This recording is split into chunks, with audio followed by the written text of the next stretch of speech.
What's good, YouTube? Man, we back with another reaction video. We're about to react to making the case why Michael Jordan is the greatest player of all time. I think he's number one. I think he's the greatest player of all time. It's no debate for real. I got Kobe number two, but that's my opinion. You know what I'm saying? You got your Jordan in his own class. Well, you can put Kareem up there if you want to. That's if you want to. I think Jordan in his own class though. You got your right under him, you got your Kobe's, Larry Birds, the Kareems, LeBrons, and shit like that. But Jordan is up here. Everybody else is right here. Jordan is up here. I'm a diehard Kobe fan too. Some of my friends is diehard Kobe fans, and they be trying to say Kobe better than Mike. But I'm not no biased. I'm not a biased fan. Jordan is the greatest of all time. It's like Kobe is better skill wise. Like as far as dribbling, shooting threes, more handle, you know what I'm saying? Jordan more athletic, but Kobe got better foot. Like as far as skill, Kobe got better skill, but Jordan is the greatest player of all time, and that's just that, bro.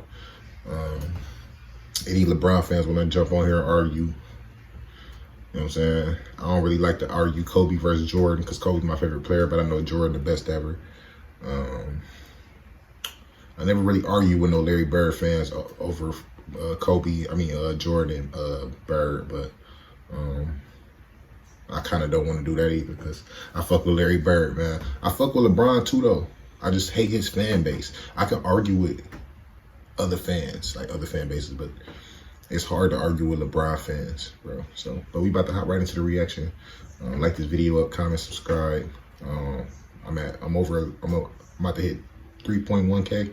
So shit, 900 more, we'll be at 4,000, and then we're just gonna keep going up to 5,000, you know what I'm saying? So make sure y'all tap in. I appreciate y'all. My views been going up, my likes been going up, you know what I'm saying? So I be really talking that shit with you when it comes to this sports shit. A lot of people be biased. A lot of people be biased on their reaction channels and shit like that. And they be having 100K views, 150K, but they just be biased as fuck. I'm gonna spit that real shit. I don't get as many views as a lot of people, you know what I'm saying, other people, but I'll be talking that real shit. This the best reaction channel, period, bro. And shit, yeah, shit, just go through the content and you will see. But shit, yeah, we about to hop right into it. Let's check out the description box, follow my social media accounts, subscribe, and let's get it. Basketball is special. The size of the court and the lack of pads or helmets give fans the most intimate experience of a team sport that exists. And because of the different styles that basketball allows for, players develop their own distinct identities and signature styles through their creativity, flair, and athleticism. And although no player succeeds alone, the scoring volume and two-way nature of the sport give individual stars a nearly unprecedented amount of control over the flow and outcome of a game. For this reason, players are constantly compared to their peers and to the legends of the past in order to answer the most hotly contested question in the sport. Who's the greatest to ever do it? For many, the question is redundant. They believe in only one right answer, their answer. Others might have their own personal stance, but acknowledge one or two alternatives. But I believe that there's much more nuance to the question of greatness and more answers to it than you might think. By my count, there are 8 players in NBA history that have a substantial claim as the GOAT. It's a subjective thing though. I can't give you a definitive answer. All I can do is make the argument. So today, I'll be making the case for Michael Jordan as the greatest basketball player of all time. There ain't no making the case. He the greatest. He the best ever, bro.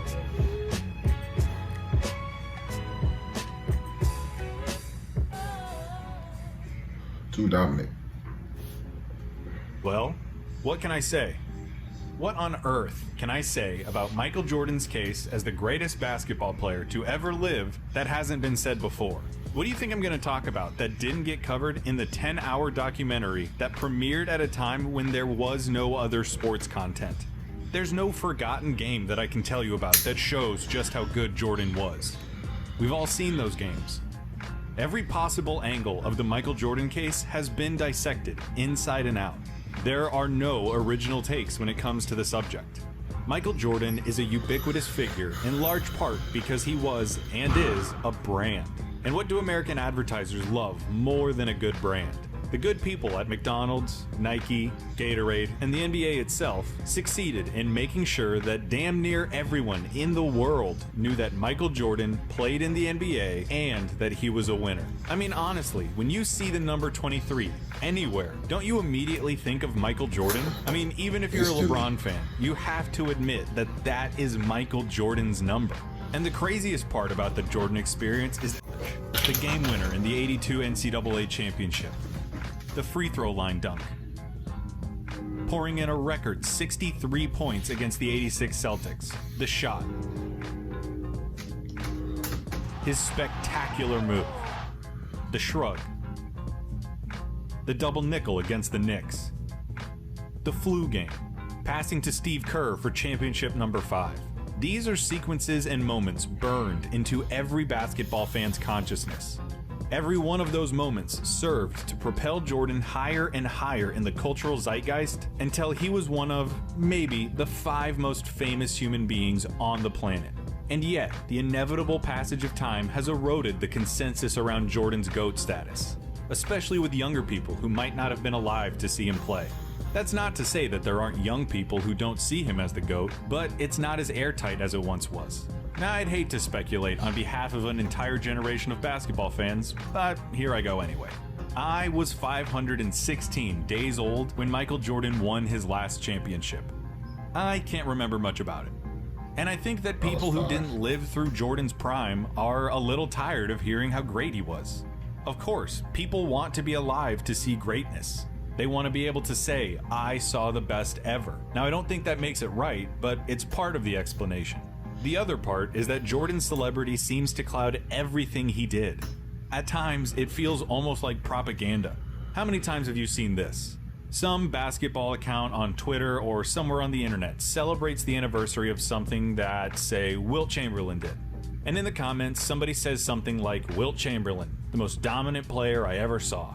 And then someone comes back unfailingly and says, in all caps, did you never see Michael Jordan play? It's not just that you have to acknowledge Jordan as the GOAT, it's that you cannot talk about the merits of anyone else's case. The internet would have you believe that Michael Jordan won every game he played and made every shot he took. And that kind of talk breeds resentment from people who want to appreciate other players' accomplishments. Because he wasn't perfect. He didn't win every game. He didn't make every shot.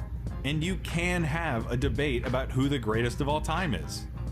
Clayton, what the heck, dude? I thought this was supposed to be a video about why he is the GOAT. It is. All of that is just to say that that's how this is gonna go. I'm not going to try to convince you that he was perfect. Because if you can separate the legend and the basketball player, it's more than enough.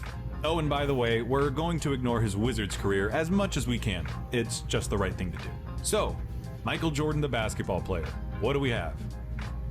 In 13 seasons with the Chicago Bulls, Michael Jordan was a 6-time champion, 6-time Finals MVP, 5-time regular season MVP, a 12-time All-Star, was selected to 10 first-team All-NBAs, made second-team All-NBA in his rookie season, was the Defensive Player of the Year in 1988, had 9 All-Defensive first-team selections, was a 10-time scoring leader, and in college won the 1982 NCAA championship and was named the 1984 NCAA Player of the Year. Without a word of analysis or commentary, that resume is screaming about one of the most decorated and successful basketball players in history.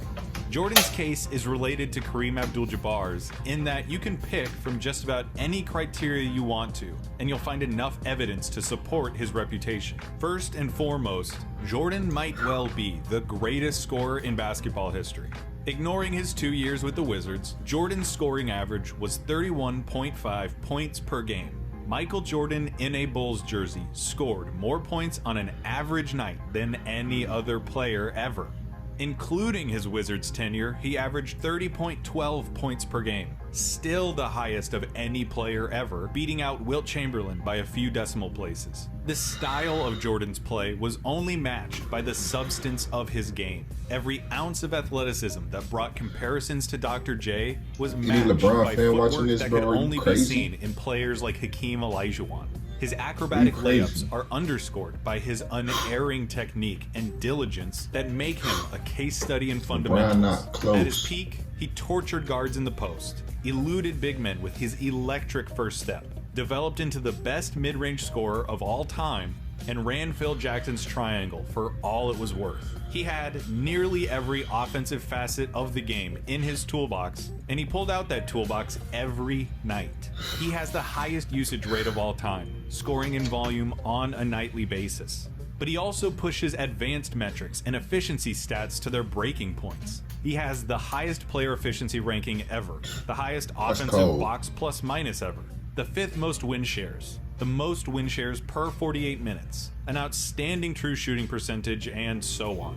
It is unfathomable to me that Jordan combined such unprecedented volume with such pristine efficiency.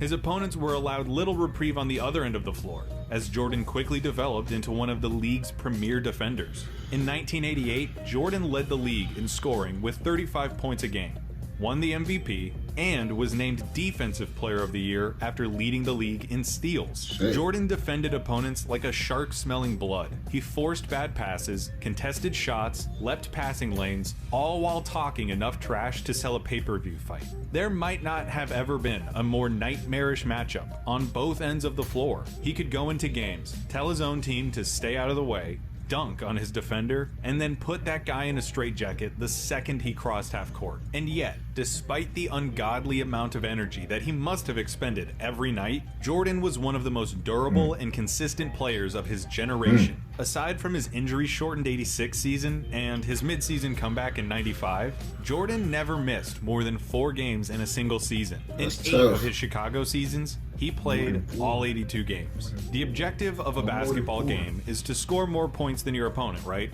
So you'd love a player who can score a buttload of points. You'd also love a player who keeps the other team from scoring points. When you put those two things together, the best scorer ever and one of the most tenacious defenders in history, you get Michael Jordan, whose peak reaches into uncharted airspace.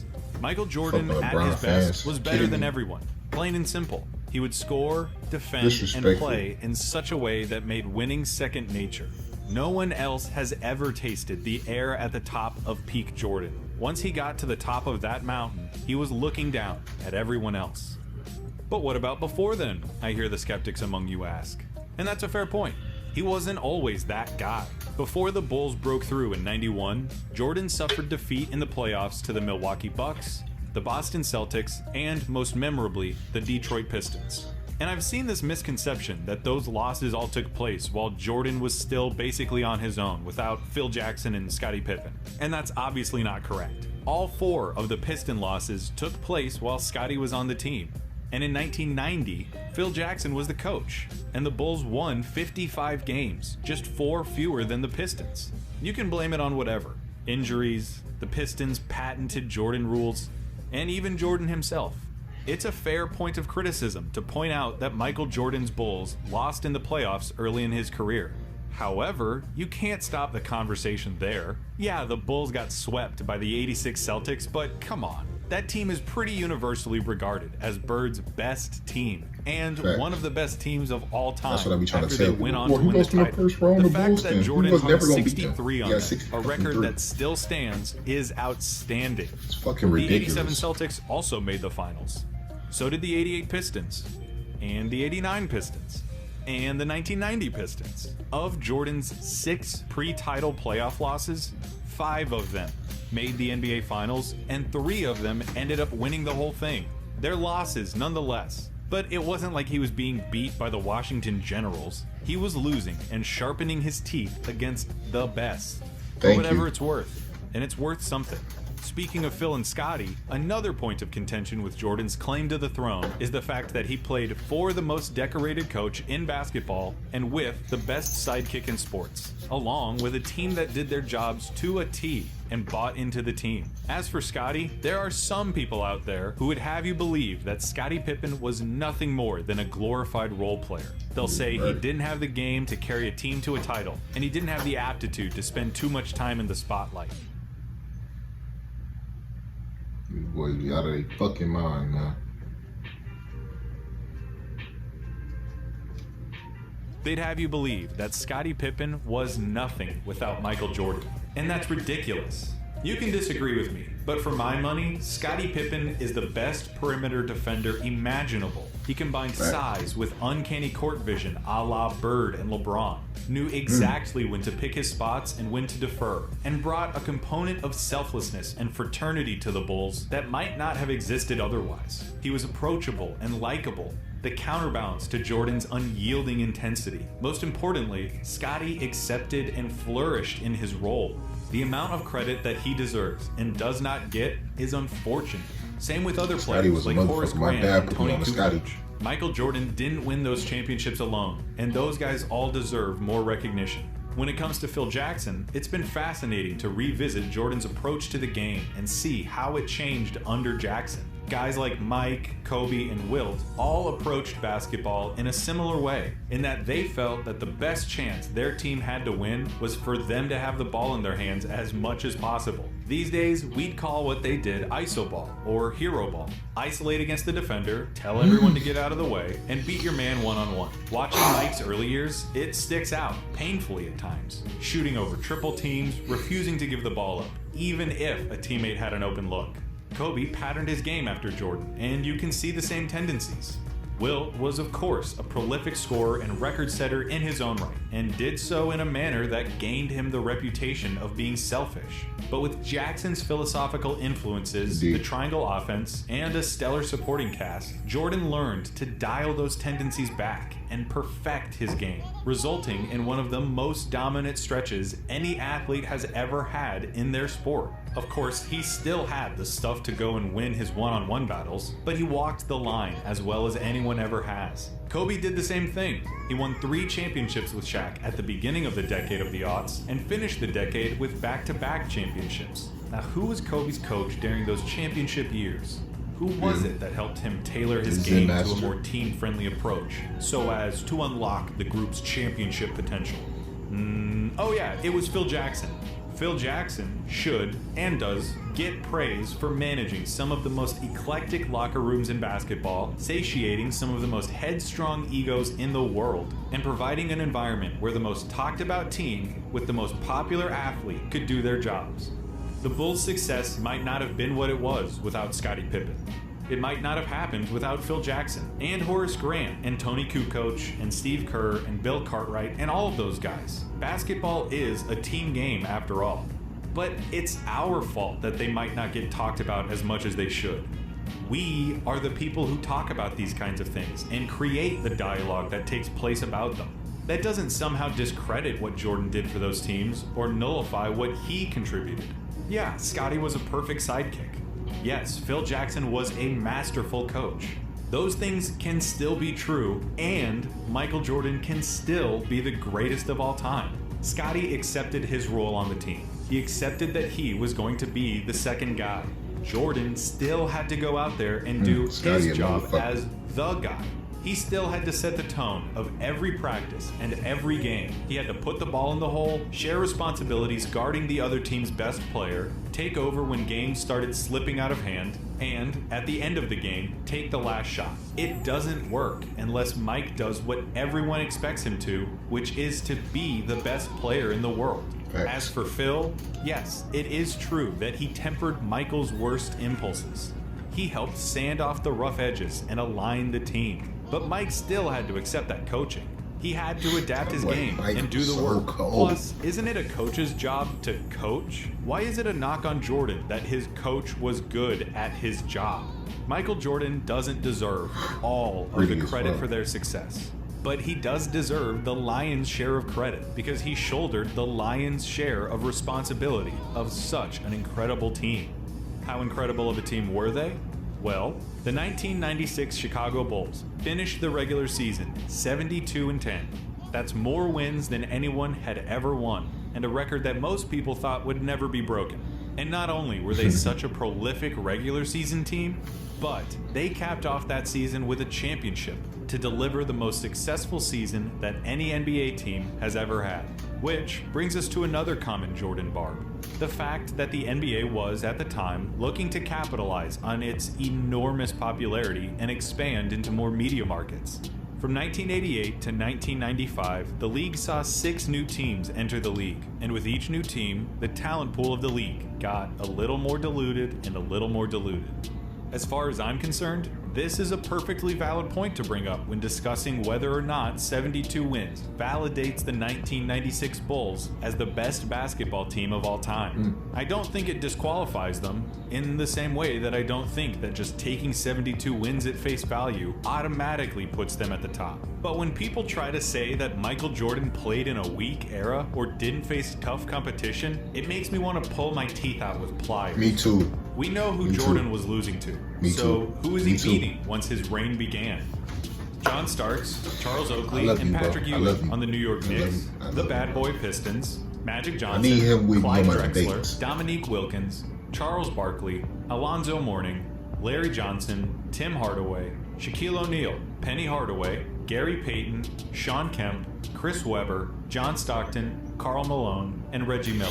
Basically every relevant basketball player from the 1990s beside David Robinson and Hakeem Olajuwon. Who the And fuck no, is Jordan I beating? don't care to count up how many All-NBA opponents the Bulls saw versus someone else, or how many All-Star teammates Jordan had versus other players, or any of that. Because one, the players on that list all passed the smell test of a... My boy's crazy, man. LeBron James is not fucking with him. LeBron James not better than Kobe, so just let it go. Competitive era with flying colors. 2, I don't care about that stuff. And 3, because, like I have said and will continue to say, everybody has advantages. Everybody. You become great by capitalizing on the moments when everything lines up for you. You seize the opportunity and press the advantage. So what if the Bulls were expected to win? They did win. And they were expected to win because Michael Jordan tipped the scales in their favor against everybody. And as a final objection, people who are looking to dethrone Jordan will tell you that he was an asshole to his teammates. That he alienated those who he didn't deem worthy or tough enough to play alongside him, and he refused to respect or trust them. And that is a fact. He was an asshole. He punched multiple teammates in the face, belittled his peers for mishandling passes, and spoke to his teammates in a way that would not fly in 2020. It's a fact that feels especially stark when you take into account the impact that more reserved and compassionate leaders like Tim Duncan and Bill Russell had on their teams. It is possible to win in the NBA without being a jerk, but it's also possible to win while being a jerk. And remember, Jordan wasn't lashing out for no reason. He wasn't walking into the gym just looking for an ego boost and to demean someone while he took the day off. He wanted his teammates to work as hard as he did. He had to make them understand that the Bulls could not be playing games because they wanted to win. They had to play as if they needed to win, because psychologically, Jordan did.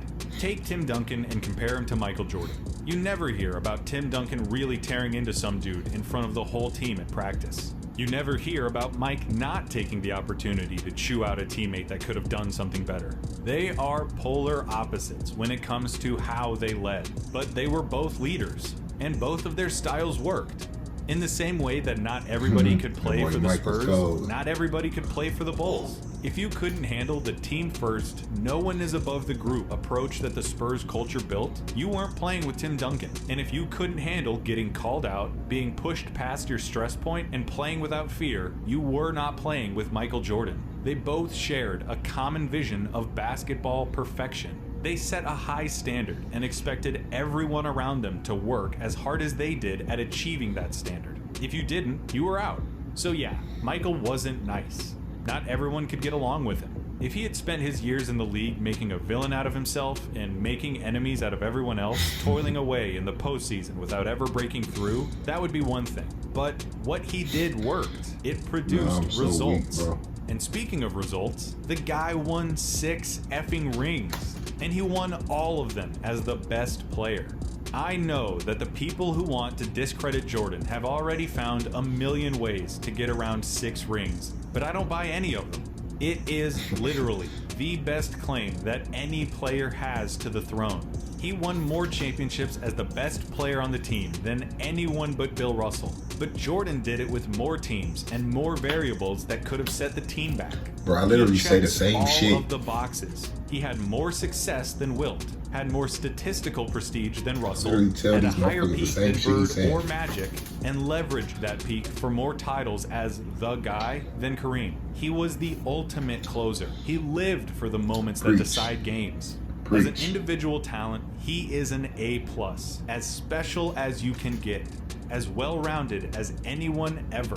As a team athlete, his place in the game is immortalized. Listen, it's impossible to watch Michael Jordan and not romanticize him. No object in the world looks more natural than a basketball in Michael Jordan's hand. It's like the ball was designed for him, or like he was made for the ball, or both. You can't appreciate Michael Jordan without hyperbole and superlatives. He is the avatar of sport.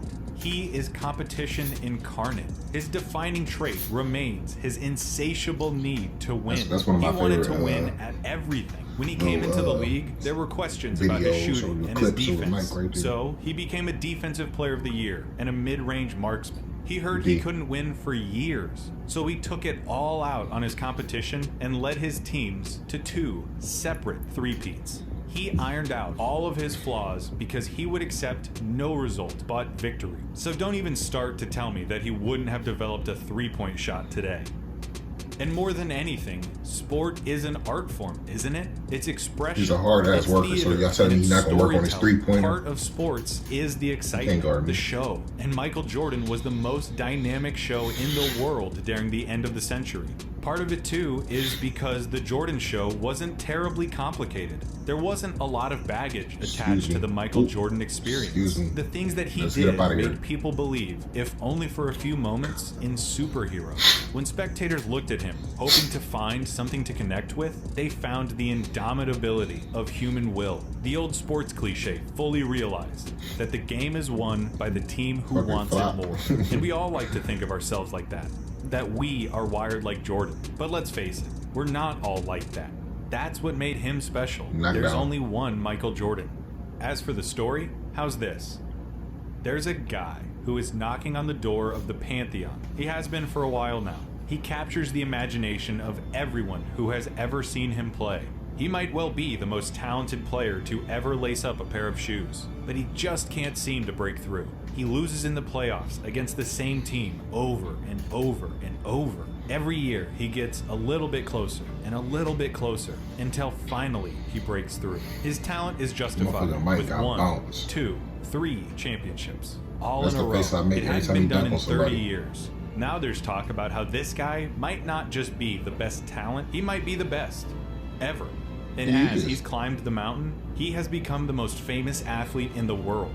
And then he retires, only to come back a year and a half later. In his first full year back from retirement, they win the title. He is back.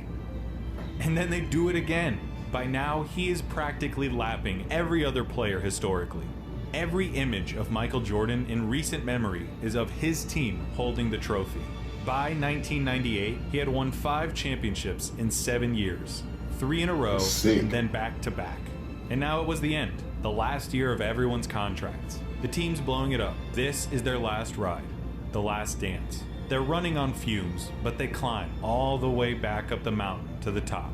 They're back in the finals. The target on their backs has never been bigger. The pressure has never been heavier. In Game 6, on the road, looking to wrap up an unprecedented second three-peat in a game with more people watching than in any other game, it goes down to the wire. The Utah Jazz won't go away.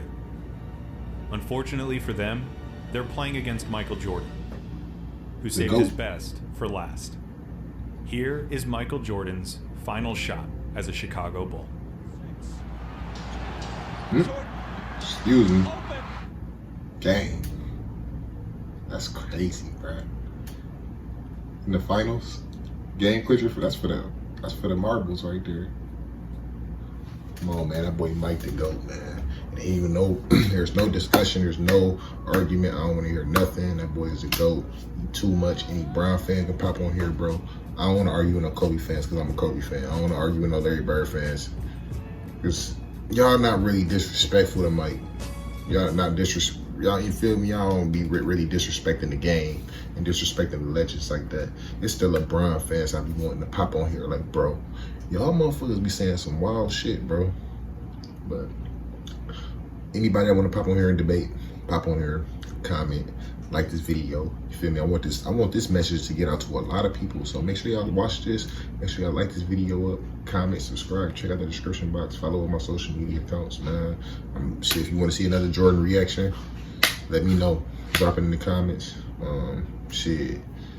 With that being said, stay tuned, and we out.